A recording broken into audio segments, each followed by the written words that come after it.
Thank you very much. So the last section, hopefully the last, finally the last, and hope it will be interested as the other one. Thank you very much. I'm very pleased to be here, to be invited by this really interesting project. I'm following the project since the beginning, and so I'm very happy to be here and to share all this information with you. So this, I will start because we are in a very delay. This session is dedicated, or should be, let's say, dedicated to ash management. But as I see, there is also a presentation from the colleagues from Poland that is about the digest state. So, sorry. Thanks a lot. So let's say that we have to combine the things and to be a sort of yes, combination of the two. So I will give you just a very brief comments about the problems or the opportunity of ashes, and then I will give the floor to the colleagues from Poland. There is no video, I suppose, or there is. Also, so this is interesting. So I will give you just some information about the use of ashes. So within, I do not have a presentation, so I will just speak without slides. Within the framework of the EU Commission's circular economy strategy, one of the main objectives is to promote all possible actions to foster nutrient recovery and to reduce, let's say, at least to completely eliminate the generation and consequent disposal of all types of wastes. So this is known as the zero waste objective, but from a, let's say, from a regulatory or a legislative perspective, this particular approach is also referred as end of waste. Of particular interest is the recovery of materials, so materials no longer waste, but at least bioproducts. So the recovery of materials that can be used as fertilizers in agriculture. This use will reduce the dependence of agricultural systems on the continuous and also costly supply of synthetic chemical fertilizers, and so to cut, or at least to lessen, the dependence of agriculture on fossil energy sources.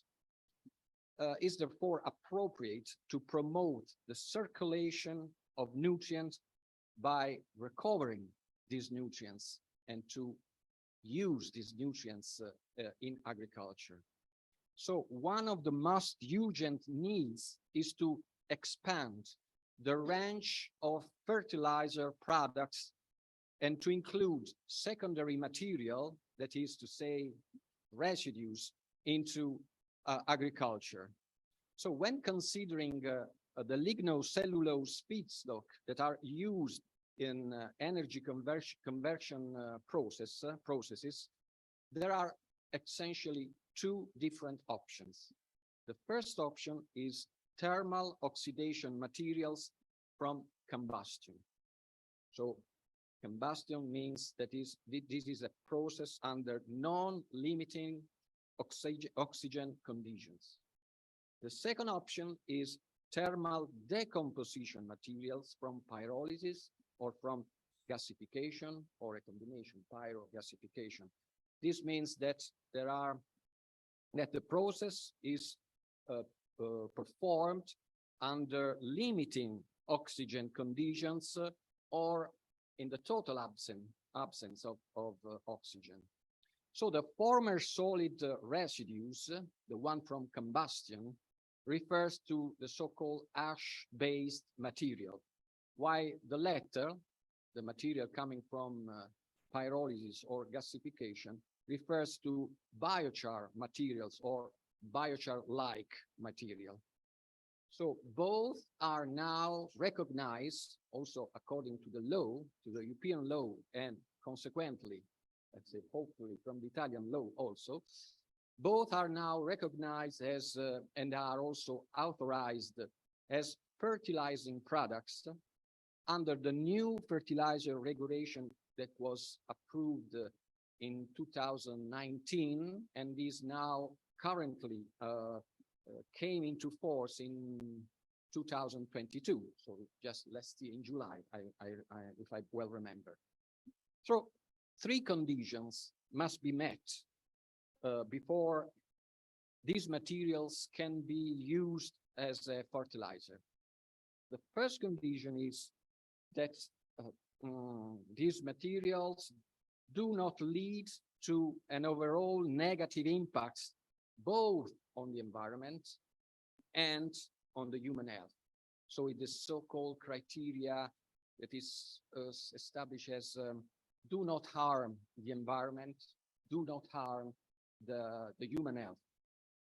The second criteria is that the second criteria is that these materials, or better, the use of these materials can provide effectively nutrients to the plants, or let's say improves the nutritional conditions that the plants can take advantage. So this can be done either alone, so the material used alone as fertilizers, or also in a mixed, in combination, as a blended material with other kind of residues available. And this is the second criterion. The third criterion is that it should be expected that these materials can be effectively traded on the market, that there should be a market for this material. So if there isn't a market, or if the market is not going to be established, let's say in a short leg of time, this means that it should be considered still as a waste and not as a residues or as a byproducts, and so as a constituent of fertilizers. Very briefly, I don't want to face technical problems, but ashes can be divided into 2 different categories: fly ash and bottom ash. So they have different problems. They have different conditions to be used. And there are also, we have also to consider some risks that are inherent in the agricultural use of ashes. One risk is related to the recycling of pre-existing contaminants. So what kind of contaminants can be found in the lignocellulosic materials? Let's say heavy metal, first of all. But there is another risk. Another risk is associated with the generation and the consequent possible availability to plants or also in the soil of newly formed special contaminants. So this kind of contamination is not related to the biomass itself, but is related to the biomass, the conversion of biomass into energy, and so into the functioning of the energy plant. For example, ash contaminating or contaminated by unburned carbon is very often present into ashes. So let's say such contaminants such as polycyclic aromatic hydrocarbons, or the well-known volatile organic compounds, or dioxins or dioxin-like components. So there are a long list of possible, not necessarily, but possible contaminants that should be checked according to now, let's say, operational chemical analysis that can be very helpful in order to understand the origin of these ashes. And then there is also a wide range of other contaminants that are today called as contaminants of emerging concerns that are still not well understood with respect to the toxicological effects and to the health risks that they can give. But of course, it is possible to technically check and control this kind of contamination and to overcome the problem with possible treatments. I don't want to face now the items of what kind of treatments, but there are. I know that it's very late now, and so I will skip this part, but there are really very effective technical treatment that can be applied in order to use ashes in a secure way and without harm the environment of the human health. So this was just a very brief comment about ashes. I will give now the time for the video, the short video, and then I will give the floor to our colleagues from Poland. Yes? FIUSIS supports the local community by employing 33 trained employees and provides a strong environmental benefit by avoiding the net emission of 4,500 tons of CO2 per year if compared to an equivalent plant fueled with natural gas, which represent the second best alternative. A plant fed with fuel oil would emit twice as much carbon. At the same time, use by the FIUSIS plant avoids the field burning of 10,000 tons per year of pruning residues. While now declared illegal, field burning is a traditional practice that is very difficult to stop in the absence of cost-effective alternatives. The initial investment of 8 million euros was made possible through project financing. At present, the company has an annual turnover of around 2 million euros, a most important result given the specificity of the local context and the positive effects this initiative generates on the local agricultural sector. In particular, FIUSIS offers a cost-free residue disposal alternative to over 2,000 farmers, increasing the profitability of their own farms. Finally, FIUSIS is financing studies for the production of fertilizers from biomass combustion ashes. This is therefore a winning model of sustainability studied and replicated in Italy and abroad.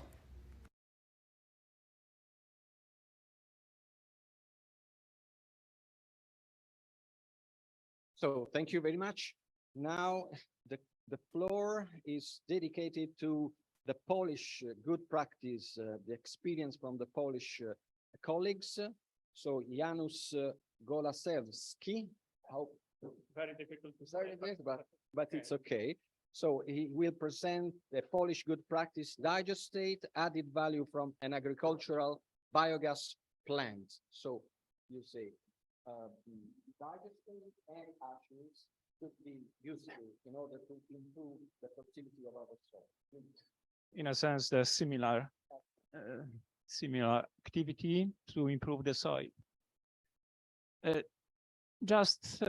I would like to present briefly one of the Polish examples in agricultural practice. It's a biogas plant. It's located in Kisielice, Olsztyn. The town where my university is located is about 100 kilometers from Kisielice, northeastern part of Poland. A very small town, about over 2,000 inhabitants. And the name of the region is Warmia and Mazury, or Warmia and Mazurian Voivodeship, one of the name of the provinces in Poland. Next. The Kisielice is very unique in Polish reality because it's the first energy self-sufficient urban rural commune in Poland. In 2014, the community received the European Union Managed Energy Award. Main renewables at this area are private 27 wind turbines, private biogas plant, and municipal heating plant fed with straw. The biogas plant and heating plants here are located in the vicinity one to other. Total energy generation is about 80 gigawatts of power, and it represents the potential to power 26,000 family houses, about 100,000 inhabitants. Next. It can be said that self-sufficiency is only theoretical because national energy company buy wind energy at wholesale price and sell it to commune at retail price. But of course, there is some profit from taxes in this region. Next. Few words about biogas plant. I don't think that this is unique installation. It's conventional in a sense. The capacity is 1 megawatt of electricity and about the same amount of thermal energy. It's worth to underline that the biogas plant is an integral part of agricultural farm, big farm in Polish reality, about 2,000 hectares.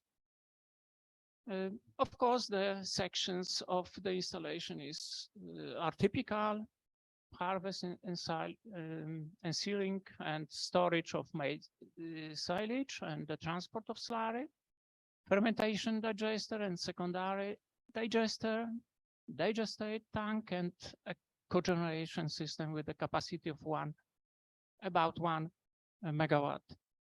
The average annual production of biogas is 4.3 billion cubic meters, including 8.4 gigawatt hours of electricity and about 30,000 gigajoules of heat. Next. The substrate of the biogas plant is maize silage in an amount of 17.5 thousand tons from own land, and slurry in amount of 7,000 cubic meter obtained for own piggery.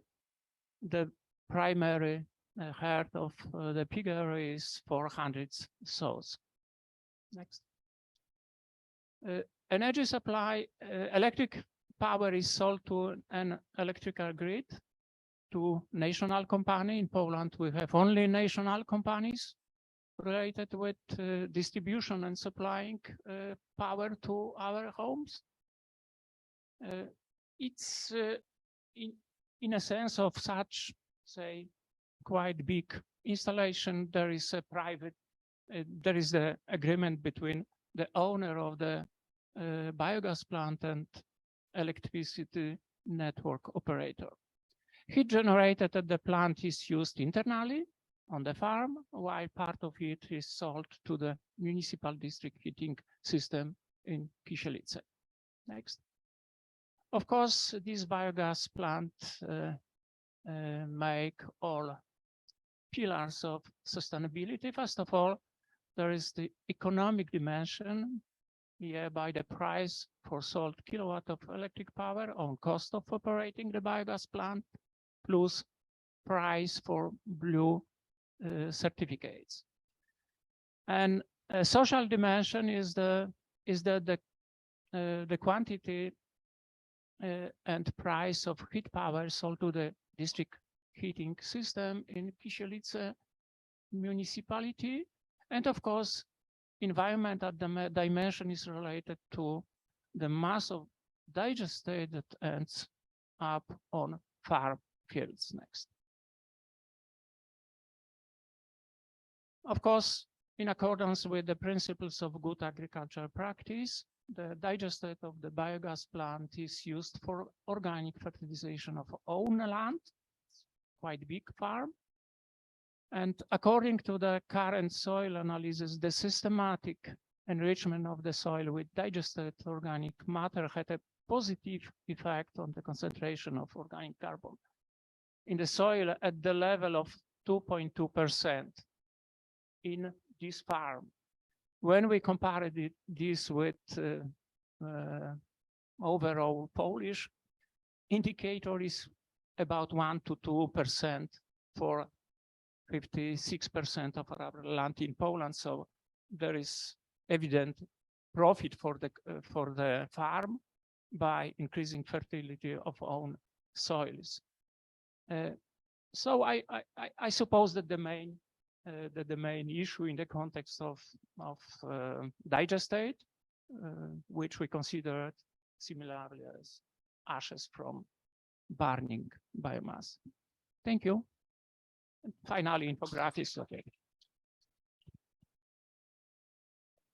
I think that this is a very good point. We need to understand that when we set up a biomass supply chain, we do not only to consider the greenhouse gases emissions from the supply chain, but also for the possible use change of the soil. And so to detect the soil fertility, and I mean the carbon content, the organic content of the soil should be a very, very relevant point, because if we decrease the amount of carbon into the soil, we don't have a very good solutions also in terms of biomass supply chain.